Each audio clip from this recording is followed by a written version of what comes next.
How do I get clear title on a tax deed? This is a great question. And I have spent so much time clearing up the confusion on this. I'm excited about diving into this video.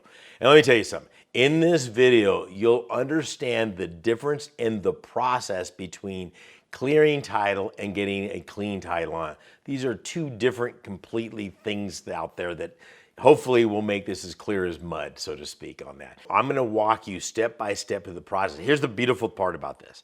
By the time we get to the end, not only will you know how clearing title protects you, but how you can make a ton of money doing this. So stick around. I'll show you exactly how to do that.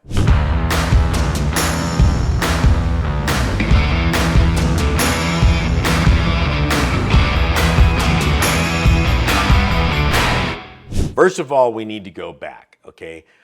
Wait a second. I went to the auction and I bought a property and it's not clear. No, it's not. Okay, don't let anybody tell you differently, and I'll get to that in just a second, okay? We gotta go back. Have anybody ever seen those movies where they show a scene and you're like, what just happened? And all of a sudden they freeze it and then they go back 3 days prior and they kind of fill in the blank and you know how it happened. That's what we're gonna do.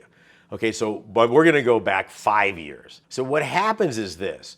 When a property owner becomes delinquent on their property taxes, nothing really happens. And I want you to think about this, the ethical side of this. Okay, when I say nothing happens, they still owe the property taxes, but nothing's really happening because the county either says we're gonna sell a lien on the property to the public, and when you come in the next 3 to 4 years to pay that off, we'll pay them off and you're good to go. But nothing is gonna happen in the sense of that particular person losing their property.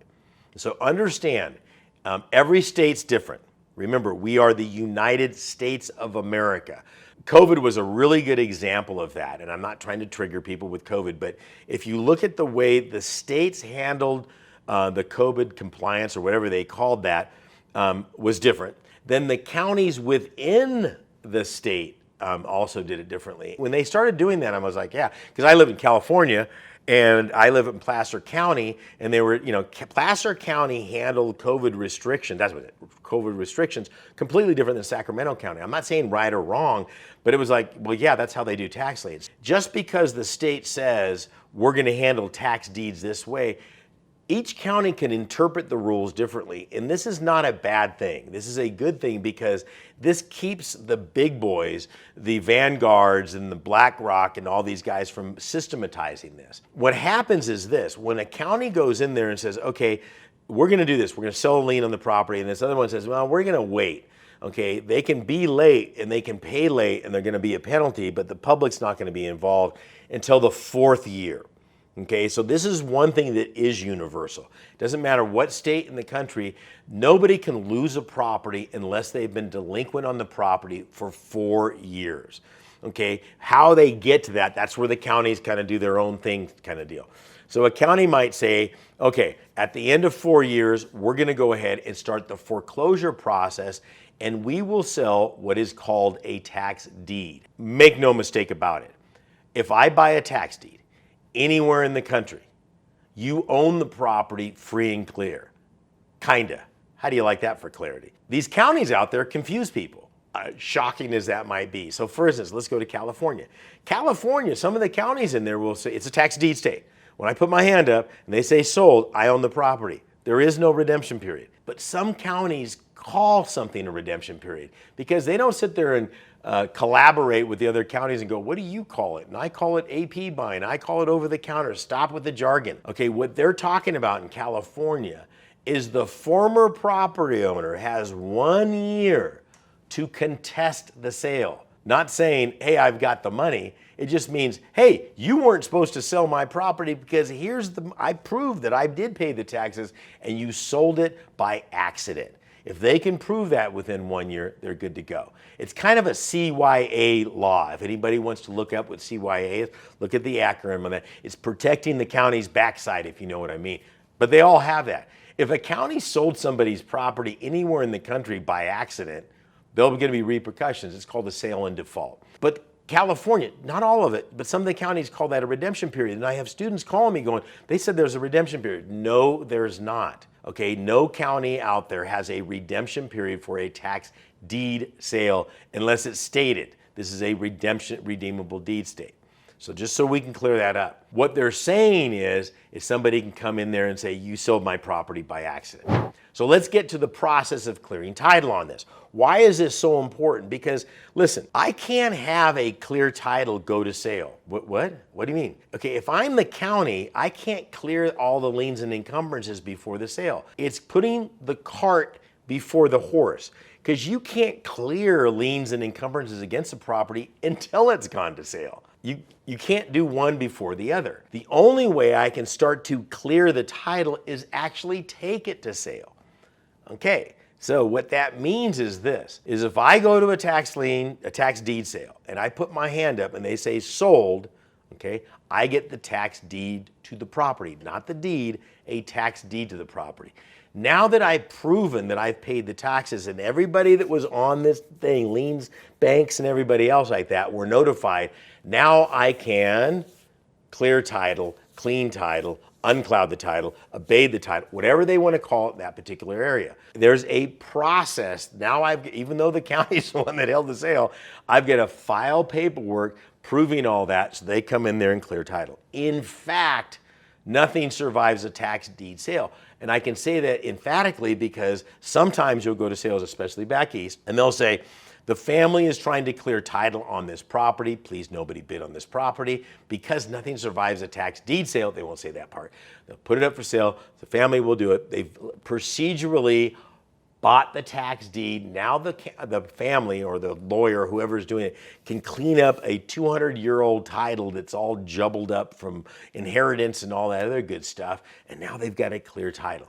So there's companies out there, okay, Tax Title Services, Nick is a good friend of mine over there, who actually say two things. We can do one of two things. We can help you clean the title, clear the title, so that when you go to sell it, there we go, oh yeah, everything's good. Because if you go to try to sell it the next day, they're gonna go, yeah, there's all these liens, even though we know they're not there, it doesn't make me feel real comfortable. So you're gonna have to hire somebody to clean that up, or you will have to hire somebody to insure the title. Stop. Two different things. Okay, so Tax Title Services will go, we know what's going on. They bought it at a tax deed sale and none of these people come back. So in the interim, until we clean the title, we will insure the title that nothing happens. So think of it this way. Think of that you're a bad driver and you got 5 speeding tickets. Can you get car insurance? Yeah. Is it gonna cost you a lot? You're darn right it is. So if you could have somebody go in there and clean up your driving record, okay, that doesn't exist, by the way. But if you could, would your insurance go down? Yes. So that's what these title insurance companies say. They go, look, until we get this thing cleared up, we're going to insure it. I mean, in other words, we're ensuring this thing is clean and that title or that tax sale happened legitimately, but it's going to cost you some money. A better source is just say, listen, let's just clean it up. I'll wait the 3 or 4 months to sell it because you're probably going to be able to get more. But if somebody comes up to me and says, hey, Sean, you just bought that property for, like I had one, what did I pay? I paid like $7,000 for this property. They wanted to buy it off me through a wholesale process at $35,000. I said, it's a tax deed. They go, don't worry about it. We've already built that into our costs. We'll clear title on the other side.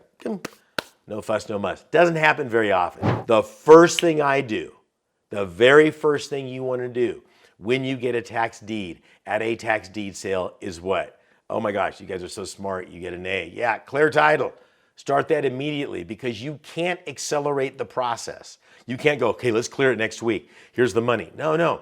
There's a legal process to do that. And there are certain, this has to happen, then 5 days later, this happens in 15 days. So the longer you wait to start the clearing of the title, the more problems you're gonna run into. So just do it right away. I had somebody that came to me, they hadn't had any proper training, they didn't know what was going on, and they thought insuring the title was the same thing as clearing the title. So they went to tried to sell the property. The buyer was like, and it was a great deal. They paid $110,000. It was like a $330,000 property. I think it was up in upstate New York, and it doesn't matter. So they had a buyer that was willing to pay $210 for the property, and the buyer backed out because they hadn't cleared the title. I said, yes, you've got to clear title. And they said, well, what's the difference? So that's the difference right there. I don't want to belabor the point and go through that, but this is super important to understand. With everything you do out there, there's risk involved, and we show you how to mitigate that, okay? This stuff is simple as long as you have somebody guiding you.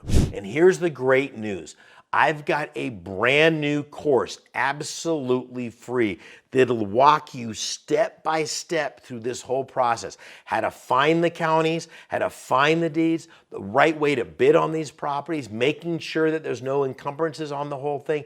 All of those things can bite you unless you know what you're doing, and we've been doing it for 30 years. So click on the link down below. It's higginsmethod.com. Real simple. Go to that, fill out the information, and I'll send you my free course today complimentary. God bless and good luck. We'll see you on the other side.